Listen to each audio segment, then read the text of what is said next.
نماز کے بعد کے اذکار، ایک بار اللہ اکبر کہنا اور اونچی آواز میں۔ ابن عباس کہتے ہیں میں نبی صلی اللہ علیہ وسلم کی نماز کے مکمل ہونے کو تکبیر کی وجہ سے سمجھ جاتا تھا، یعنی سلام پھیرنے کے بعد آپ اللہ اکبر کہتے۔ نمبر 2، 3 بار استغفر اللہ کہنا، میں اللہ سے بخشش مانگتا ہوں۔ صبان کہتے ہیں کہ رسول اللہ صلی اللہ علیہ وسلم جب اپنی نماز سے فارغ ہوتے تھے تو 3 مرتبہ استغفار فرماتے۔ ولید کہتے ہیں کہ میں نے اوزائی سے پوچھا آپ استغفار کس طرح فرمایا کرتے تھے، تو انہوں نے کہا آپ اس طرح فرماتے استغفر اللہ استغفر اللہ استغفر اللہ۔ اس کی کیا حکمت ہے نماز کے بعد استغفار کرنے کی؟ استغفار کا مطلب ہے بخشش مانگنا، یعنی اگر کوئی ہم سے غلطی ہو گئی ہے، بھول چوک ہو گئی ہے تو اللہ تعالیٰ اس کو معاف کر دینا اور ہماری نماز قبول کر لینا غلطی معاف کر کے۔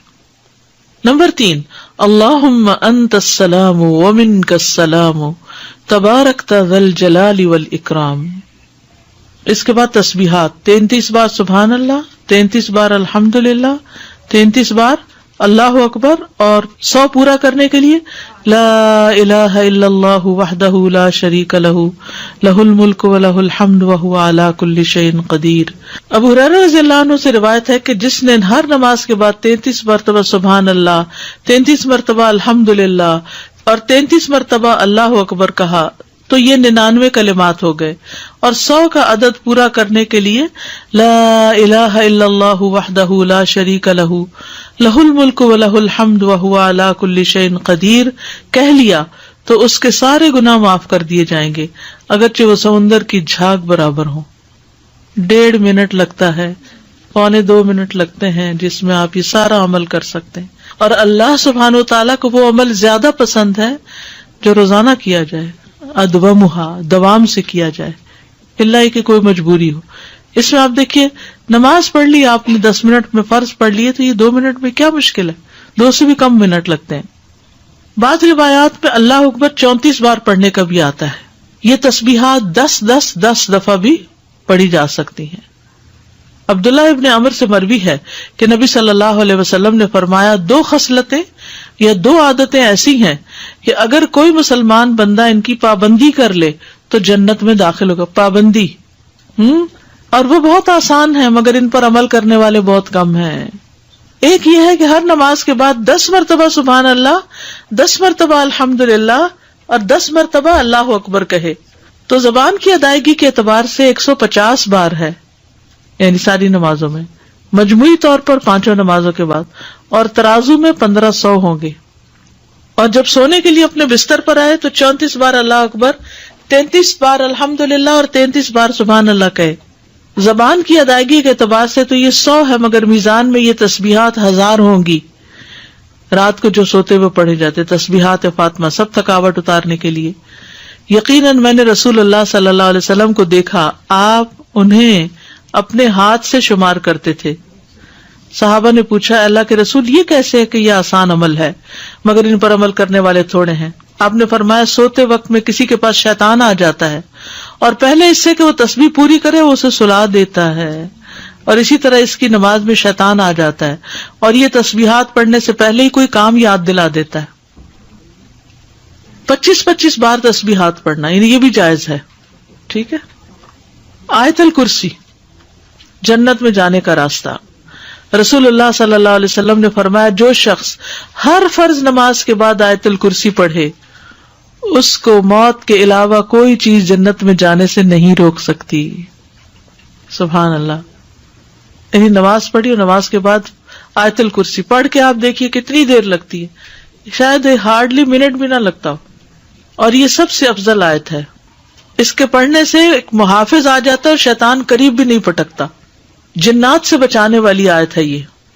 وہ آیت جو سورۃ البقرہ میں ہے، اسے کوئی شام کو پڑھے گا تو صبح تک پناہ میں رہے گا، اور جو صبح پڑھے گا شام تک ہم سے پناہ میں رہے گا، یعنی جنات سے۔ معوذات، سورۃ الاخلاص، سورۃ الفلق، سورۃ الناس، یہ بھی ایک بار پڑھنا ہوتی ہے نماز کے اذکار میں۔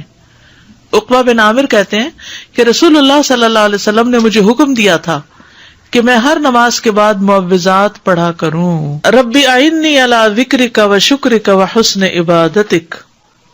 معاذ بن جبل کہتے ہیں کہ رسول اللہ صلی اللہ علیہ وسلم نے میرا ہاتھ پکڑا اور فرمایا میں تم سے محبت رکھتا ہوں اے معاذ.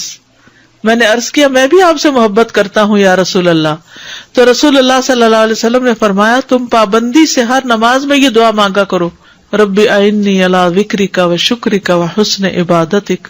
اور آپ نے یہ ان کو وصیت کی تھی کہ کبھی نہ چھوڑنا اس کو. لا الہ الا اللہ وحدہ لا شریک لہ لہ الملک و لہ الحمد وہو علی کل شیء قدیر. 3 بار. لا الہ الا اللہ وحدہ لا شریک لہ لہ الملک و لہ الحمد وہو علی کل شیء قدیر. اللہم لا مانع لما اعطیت ولا معطی لما منعت ولا ينفع ذا الجد. ایک روایت میں منک الجد بھی آتا ہے، یہ اگلی روایت ہے ولا ينفع ذا الجد منک الجد. لا الہ الا اللہ وحدہ لا شریک لہ لہ الملک و لہ الحمد یحیی و یمیت وہو حی لا یموت بیدہ الخیر وہو علی کل شیء قدیر. یہ دعا اور کس موقع پہ پڑھی جاتی؟ بازار جاتے ہوئے. کئی لاکھ نیکیوں کا ثواب ہے جو بازار میں یہ دعا پڑھ لے. اللہم لا مانع لما اعطیت ولا معطی لما منعت ولا ينفع ذا الجد منک الجد. 3 بار پڑھنا، ٹھیک ہے؟ یعنی لا الہ الا اللہ وحدہ 3 بار اور پھر اللہم لا مانع. لا الہ الا اللہ وحدہ لا شریک لہ لہ الملک و لہ الحمد وہو علی کل شیء قدیر. لا حول ولا قوة الا باللہ. لا الہ الا اللہ ولا نعبد الا ایاہ لہ النعمة ولہ الفضل ولہ الثناء الحسن. لا الہ الا اللہ مخلصین لہ الدین ولو کرہ الکافرون. رب قنی عذابک یوم تبعث عبادک. اے رب مجھے اس دن کے عذاب سے بچانا جس دن تو اپنے بندوں کو اٹھائے گا. پھر ہے اللہم انی اعوذ بک من الکفر والفقر وعذاب القبر.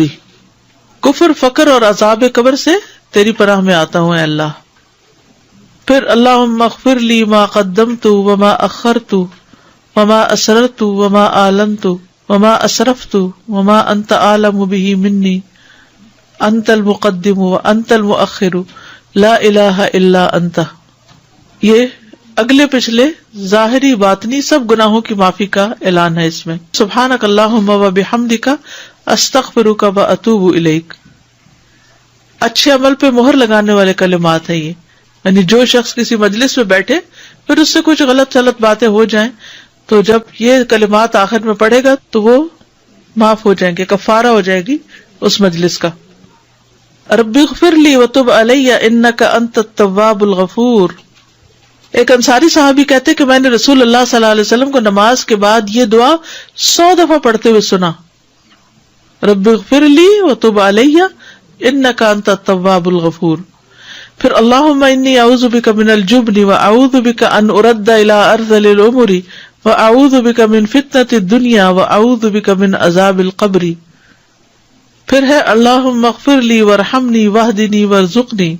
فجر کی فرض رکعات کے بعد کے اذکار سبحان اللہ 100 بار، لا الہ الا اللہ 100 بار، ٹھیک ہے؟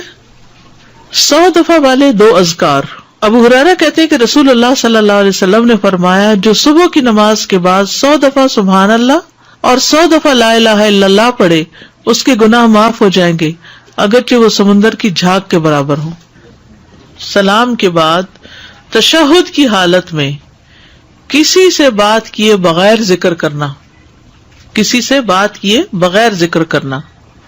ابو ذر سے مروی ہے کہ رسول اللہ صلی اللہ علیہ وسلم نے فرمایا جو شخص فجر کی نماز کے بعد نماز میں تشہد میں بیٹھنے کی طرح اپنی ٹانگ کو دوہرا کیے ہوئے ہو اور کسی سے بات کیے بغیر 10 مرتبہ لا الہ الا اللہ وحدہ لا شریک لہ لہ الملک و لہ الحمد یحیی و یمیت وہو علی کل شیء قدیر پڑھے گا، اس کے لیے 10 نیکیاں لکھ دی جائیں گی، اس کے 10 گناہ معاف کر دیے جائیں گے، اس کے 10 درجات بلند کر دیے جائیں گے، اور وہ اس دن ہر برائی سے محفوظ رہے گا اور اسے شیطان کی پہنچ سے دور کر دیا جائے گا، اور اس دن اللہ کے ساتھ شرک کے علاوہ کوئی گناہ اس لائق نہیں کہ اس کو پکڑ میں مبتلا کر دے. لا علمی جو ہے، نا علم ہونا جو ہے کتنا نقصان دہ، کتنی دیر لگے گی اس طرح 10 دفعہ پڑھنے میں، لیکن شرط یہ ہے کہ نہ وضو ٹوٹا ہو، نہ آپ اٹھے ہو، نہ بات کی ہو، جدھر بیٹھے ہیں ادھر ہی ٹانگ موڑے ہوئے ہی، یعنی کسی گناہ پہ پکڑ نہیں ہوگی، شرک کیا تو پکڑ ہوگی، یہ مطلب ہے۔ مغرب کی نماز کے بعد کا ذکر، سنن ترمذی کی روایت میں آتا ہے، جو شخص لا الہ الا اللہ وحدہ لا شریک لہ لہ الملک ولہ الحمد یحیی ویمیت وہو علی کل شیء قدیر، مغرب کے بعد 10 بار پڑھے گا، اللہ اس کی حفاظت کے لیے اسلحہ بردار فرشتے بھیجے گا جو اس کی صبح تک شیطان سے حفاظت کریں گے، صبح تک شیطان سے حفاظت۔ تو آپ سوچئے کہ کتنا بڑا اجر و ثواب اور کتنی بڑی پروٹیکشن ہے، کیونکہ بعض اوقات سارا وقت موڑنا مشکل ہوتا ہے۔ افضل پوزیشن نماز کے بعد اذکار کرنے کی کیا ہے؟ 2 زانوں ہو کے بیٹھنا، لیکن اگر آپ اتنی دیر بیٹھ ہی نہیں سکتے، کچھ لوگوں کی تو ٹانگ مڑتی بھی نہیں ہے گھٹنوں کی تکلیف کی وجہ سے، تو پھر ایسی صورت میں 4 زانوں ہو کے بھی بیٹھ سکتے ہیں۔ اگر نیچے بالکل ہی نہیں بیٹھا جا رہا تو پھر کرسی پہ بیٹھ جائیں، اللہ کو تو پتا ہے کہ آپ کیوں ایسے کر رہے ہیں، صرف ریسٹ کے لیے